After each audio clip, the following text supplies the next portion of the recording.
What's the worst holiday you've ever been on? My boyfriend Gavin and I convinced the lift operator to let us take one last run, even though the resort was closing soon. He said fine, but we had to hurry because he was shutting everything down at 5. The ski lift creaked as it carried us up the mountain, and I remember thinking how empty everything looked with all the other skiers gone. We were halfway up when the lift suddenly jerked to a stop, leaving us swinging 30 feet above the ground.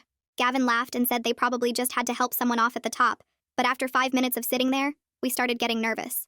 I tried calling down to the operator, but he was too far away to hear us. And when I pulled out my phone, I had no service this high up the mountain. The sun was already starting to set behind the peaks, and the temperature was dropping fast. After 15 minutes, we saw the operator walking away from his booth toward the parking lot, and we both started screaming and waving our arms, but he didn't look up.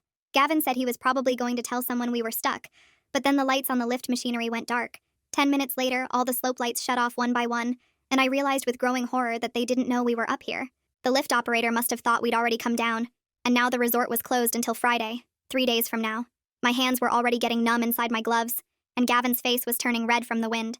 He said we could jump, that 30 feet into snow wouldn't kill us, but when I looked down, I could see rocks jutting out from the thin snow coverage.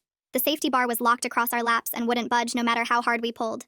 An hour passed and the cold was seeping through my jacket, making my whole body shake uncontrollably. Gavin put his arm around me, but I could feel him shivering too. The temperature had to be near zero already and would only get worse overnight. Gavin kept saying someone would notice we were missing, but I told my roommate I was staying at his place for the week, and he'd told his friends he was going home with me. Nobody would look for us for days. By the second hour, my feet were completely numb, and Gavin was having trouble talking clearly, his words starting to slur from the cold. The wind picked up, making the chair swing sickeningly, and ice was forming on the cables above us. Gavin said we had to try something because we'd freeze to death if we stayed here all night. He started working his ski boot against the safety bar, trying to create enough space to squeeze through, but his hands were too cold to grip properly. Then we heard howling in the woods below, and I saw eyes reflecting in the darkness, circling beneath us. Gavin said they were just coyotes. They wouldn't bother us. But the eyes kept multiplying, and they didn't move like coyotes. They moved like wolves. By hour 3, I couldn't feel anything below my knees, and Gavin's lips were turning blue. He managed to get one leg over the safety bar, but couldn't get leverage to pull the rest of his body through. The wolves were getting bolder, coming out of the tree line, at least 6 of them now, waiting. Gavin said he was going to jump, that he'd rather take his chances with the fall than freeze to death, but I begged him not to leave me alone up here. He said he could go for help, but we both knew he'd never make it past the wolves, and even if he did, his legs would probably be shattered from the fall. The metal of the chair was burning cold even through our clothes, and I could feel my body shutting down, getting sleepy, which I knew was hypothermia setting in. Gavin suddenly said his jacket was caught on something, and when he tried to pull free, I heard fabric ripping. The safety bar had somehow gotten partially unlatched during his struggling, hanging loose but not open enough to escape. He was trapped halfway, one leg over, his jacket snagged on exposed metal, hanging partially out of the chair. That's when the cable above us made a loud groaning sound, and the whole lift dropped about a foot before catching. Gavin screamed and I grabbed onto him, and we could both hear the metal straining under the weight and cold. The wolves below started pacing excitedly like they knew something was about to happen. Gavin's jacket was tearing more with each gust of wind, and he couldn't pull himself back into the chair or push himself out. He looked at me with terror in his eyes and said, "If I fall, don't look down. Just close your eyes." And I was crying, begging him to hold on, but his jacket ripped completely and he slipped further out of the chair. I grabbed his hand, but my frozen fingers could barely grip, and the wolves were gathering directly below us now. And then the cable made that groaning sound again, and I felt the whole lift structure shudder and start to tilt. The cable groaned even louder and the whole chair lurched hard to the right, making Gavin slip another 6 inches through the gap in the safety bar. I wrapped both my frozen arms around his chest and locked them together, using all my body weight to pull backward and anchor him while the wolves below started howling like they knew dinner was coming. My fingers were so numb I couldn't actually feel if I was holding him right, but I forced my hands to stay locked together no matter what. The chair swayed back and forth in the wind, and I heard more fabric tearing from what was left of his jacket. The sound made my stomach drop because that jacket was the only thing keeping his skin from freezing to the metal bar. Gavin tried pushing himself back up using his free leg, but his strength was completely gone after being stuck in the cold for 3 hours. His lips had turned this scary purple color, and when he tried to speak, only a whisper came out saying he was sorry for suggesting we take that last run. I told him to shut up and save his energy. Just focus on breathing while I used my legs to brace hard against the safety bar.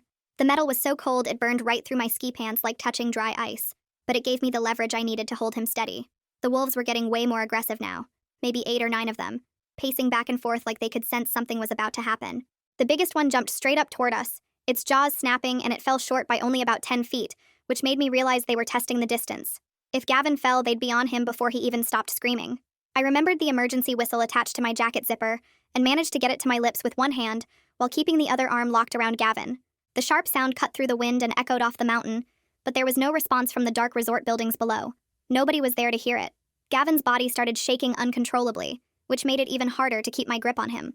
I started talking to him about our summer vacation plans, describing the beach house we'd rented and the restaurants we wanted to try. Anything to keep his mind focused while I fought the fog creeping into my own brain. The hypothermia was making it hard to think straight, but I kept talking about warm sand and cold beers and swimming in the ocean. The chair suddenly dropped another few inches with this awful metallic shriek that echoed across the whole mountain.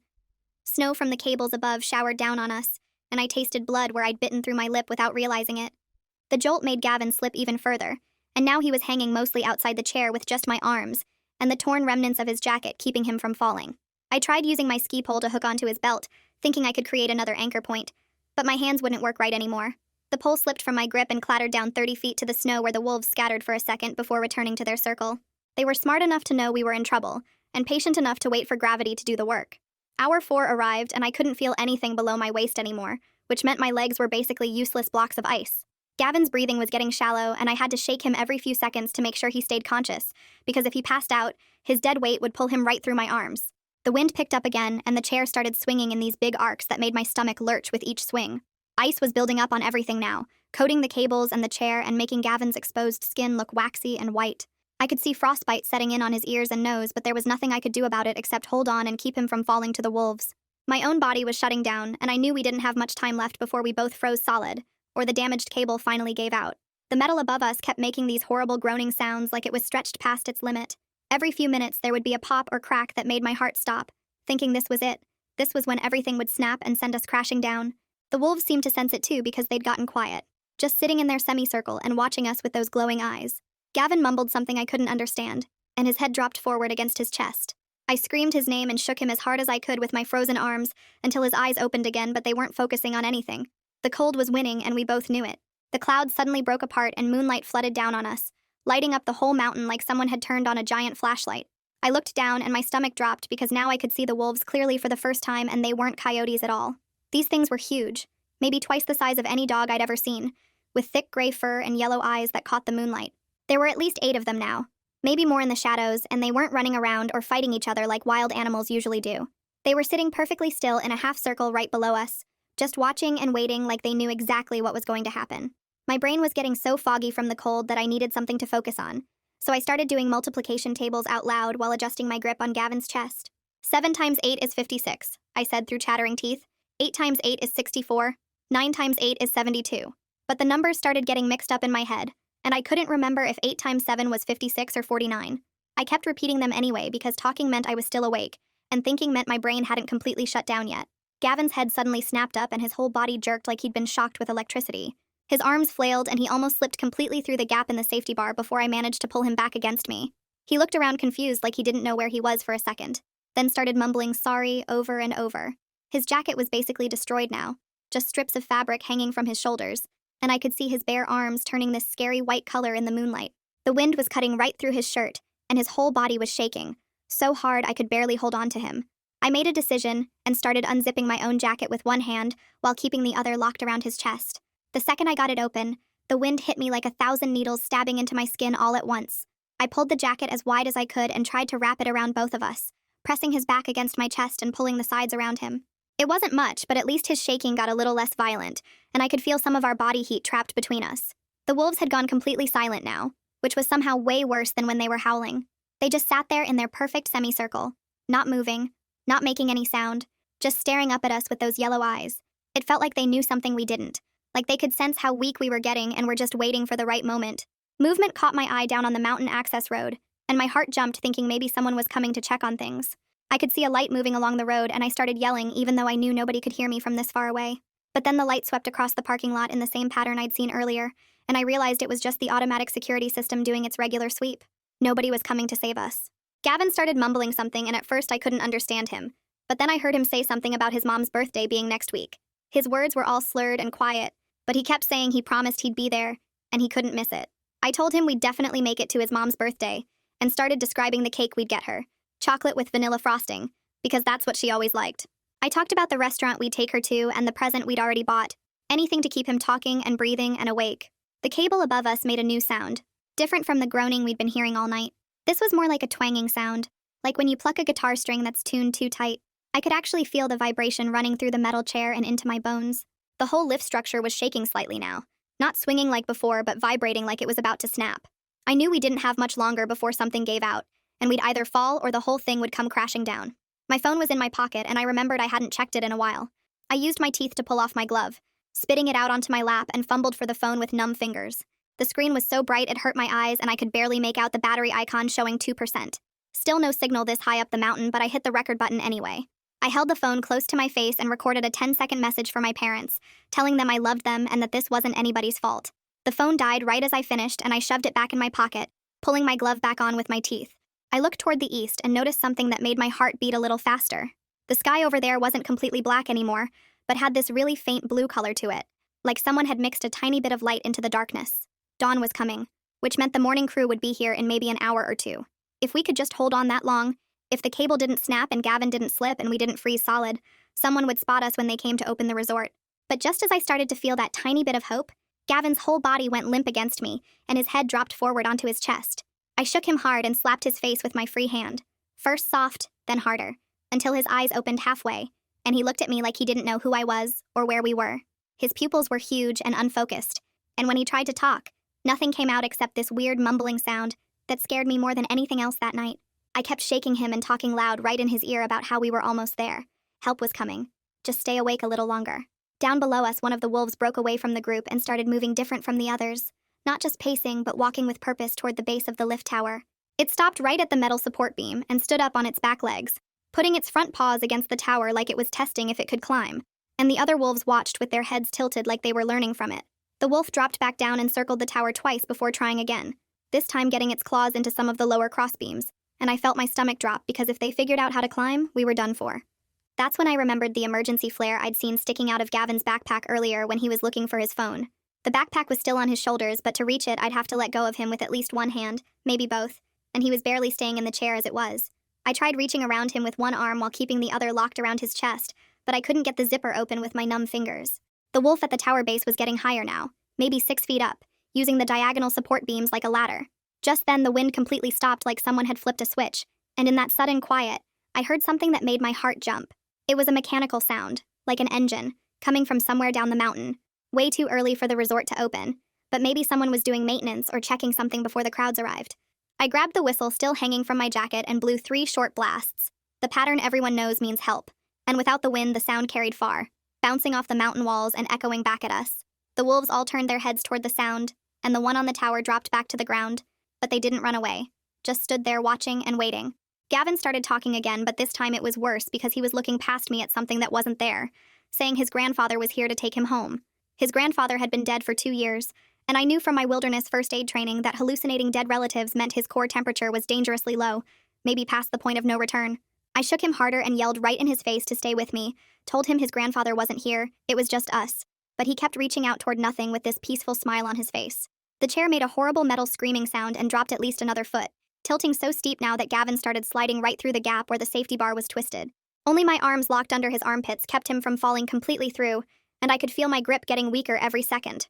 The mechanical sound was definitely getting louder, and I recognized it now as a snowcat, one of those big machines they use to groom the ski runs. I tried to wave, but both my arms were wrapped around Gavin, and if I let go even for a second, he'd fall for sure.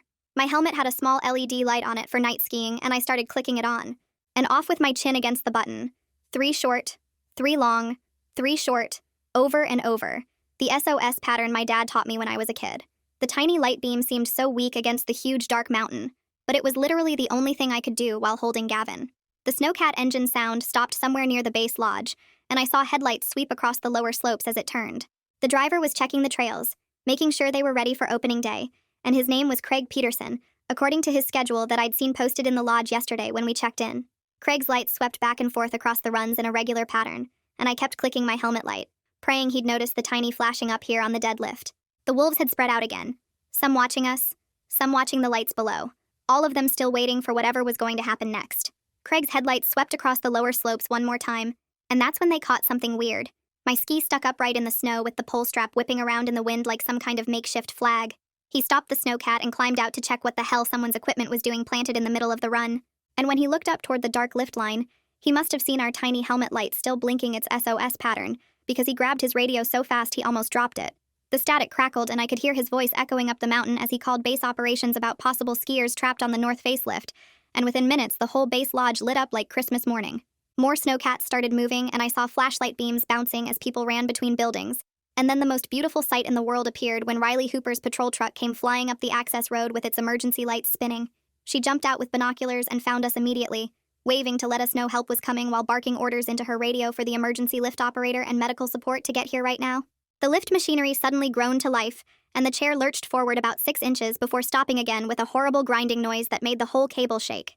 Riley was yelling into her radio that the cable was too damaged to run safely, and they needed the technical rescue team with climbing gear immediately, and I watched more vehicles racing up from town. 2 patrol members started climbing the nearest lift tower while others spread out below us, setting up these huge orange safety nets in case we fell, and the wolves finally backed off into the trees when all the noise and lights invaded their hunting ground. The first patroller reached us after what felt like forever, but was probably only 10 minutes, and he immediately wrapped rescue straps around Gavin, who was barely conscious, his eyes half closed and his skin this awful gray color. The patroller worked to untangle him from the twisted safety bar while talking constantly to keep him awake, telling him he was doing great. They'd have him down in no time. Just hang on a little longer, buddy. They rigged up this rescue basket thing and started lowering Gavin first, while I was still stuck in the chair watching them guide him past the damaged section of cable that looked ready to snap at any moment. Every second dragged on forever as they inched him down, the basket swaying in the wind while 3 patrollers on the ground held guide ropes to keep it steady and away from the lift towers. When they finally got him to the ground, it was my turn. But when the patroller tried to help me stand, my legs just wouldn't work at all, completely frozen and useless like they belonged to someone else. He basically had to lift me into the rescue harness while my joints refused to bend, my knees locked straight and my ankles completely rigid from 4 hours of below-zero cold. The descent felt completely unreal, like I was floating instead of being lowered on ropes, my brain so foggy from hypothermia that I couldn't really process what was happening. Multiple hands grabbed me the second I reached the ground, wrapping me in these special thermal blankets that felt like they were burning my skin even though I knew they were just warm. They loaded me onto a snowmobile and raced toward the warming hut where Veronica Luna was already working on Gavin, checking his vital signs with quick, efficient movements. She stuck a thermometer under his tongue and her face got serious when she read it. 89 degrees core temperature, which she said was dangerously low. Stage 3 hypothermia. Mine was 91, which wasn't much better, but at least we were both responsive when she shined a light in our eyes and asked us basic questions like our names and what day it was. The warming process had to be slow and controlled because heating us up too fast could cause cardiac arrest. So they wrapped us in special heating blankets that gradually raised our temperature, while IV bags pumped warm fluids into our arms. Gavin kept trying to apologize through chattering teeth, but I squeezed his hand to let him know it was okay. We were alive. That's all that mattered right now. The ambulance arrived within 20 minutes, and they loaded us in while Veronica gave the paramedics detailed instructions about our core temperatures and treatment protocol. Bradley Curry from Resort Operations showed up with a stack of paperwork and started apologizing before we even left, saying the lift operator was already suspended, and they were launching a full investigation into how this happened. The ride to the hospital was a blur of heating pads pressed against our necks and armpits, more IV fluids, and constant vital sign checks while the paramedics kept asking us questions to make sure we stayed conscious. At the emergency room, they continued the gradual rewarming process, while running tests for frostbite damage and other cold-related injuries that might not show up immediately. Over the next week in the hospital, feeling slowly came back to our feet and hands, though some numbness stayed, especially in our toes, which the doctor said might be permanent. Gavin's shoulder was messed up pretty bad from hanging in that twisted position for so long, and needed weeks of physical therapy to get full range of motion back. The resort's insurance covered everything without question, and offered additional compensation for trauma and suffering. Plus, they implemented new end-of-day sweep procedures to make sure no one ever got left on a lift again. They also installed emergency phones in every 5th chair and upgraded their communication systems so people could call for help from anywhere on the mountain. 3 months after everything happened, I was sitting in our therapist's office watching Gavin trace patterns on the armrest while we talked about that night on the lift. The cold still made both of us jumpy, and I'd wake up sometimes thinking I was back in that chair, but the nightmares were getting less frequent, and the therapy was helping us work through what we'd survived together. My toes still had this weird numbness that the doctor said might never go away completely, and Gavin's shoulder clicked when he moved it certain ways from hanging in that twisted position for so long, but we were alive, and that's what mattered. The resort had paid for everything without us even having to ask, all the medical bills, and therapy sessions plus extra money for what they called pain and suffering, and Bradley kept calling to check on us and apologize even though we told him it wasn't his fault personally. They'd changed everything about how they closed the mountain now, with 2 people checking every lift and new emergency phones installed in every 5th chair, so nobody could ever get stuck like we did again. Spring came and we decided to take a vacation somewhere warm, as far from mountains and snow as we could get, so we booked a week in Mexico at this little beach resort where the biggest danger was getting too much sun. We were walking on the beach one evening when Gavin stopped suddenly and got down on one knee right there in the sand, pulling out a ring box while I stood there shocked and crying. He said that night on the lift showed him what really mattered and he didn't want to waste any more time. And of course I said yes because we'd already been through the worst thing imaginable together. The wedding planning helped distract us from the trauma and gave us something positive to focus on, picking flowers and cake flavors instead of thinking about wolves and frozen metal. Summer arrived and Gavin suggested we go back to the mountain. Not to ski, but just to see the place in daylight without snow, to face it together and maybe get some closure. I wasn't sure at first, but my therapist said it might help. So we drove up on a sunny July day when the slopes were green and covered with wildflowers instead of snow. The lift had been completely rebuilt with all these new safety features. Bright yellow emergency phones visible in every chair and signs everywhere about the new safety protocols. We stood at the base looking up at where we'd been trapped, holding hands tight while we both remembered that night, and it was weird seeing it in daylight because it looked so different, so much less scary.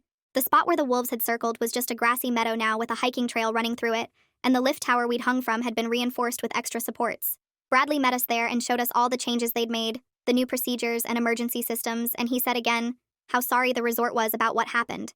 We told him we understood it was an accident, a terrible combination of mistakes and bad timing, and that we didn't blame anyone personally, even though we'd never ski again. The insurance money had been enough to pay off Gavin's student loans and put a down payment on a small house, so something good had come from the worst night of our lives. We picked a wedding date for the following spring, far from any mountains, at a beach venue where the only ice would be in the drinks. Gavin's shoulder was mostly better after months of physical therapy, though he still couldn't lift his arm all the way above his head, and my feet would go numb if I stood in one place too long. The therapist said we'd probably always have some effects from that night, both physical and mental, but we were learning to live with them and support each other through the bad days. Sometimes I'd catch Gavin staring at nothing, and I'd know he was back on that lift in his mind, and he'd do the same for me when I'd start shaking for no reason. We got a dog that summer, a big golden retriever who loved to sleep between us, and seemed to know when one of us was having a nightmare, nudging us awake with his wet nose. The wedding invitations went out in the fall, simple beach-themed cards with no mention of winter or mountains or anything cold. Our families knew the whole story by then, and everyone was just happy we'd survived, though Gavin's mom still cried every time she thought about how close she'd come to losing her son. We started taking self-defense classes together, not because we expected to fight wolves again, but because it made us feel more in control, less helpless.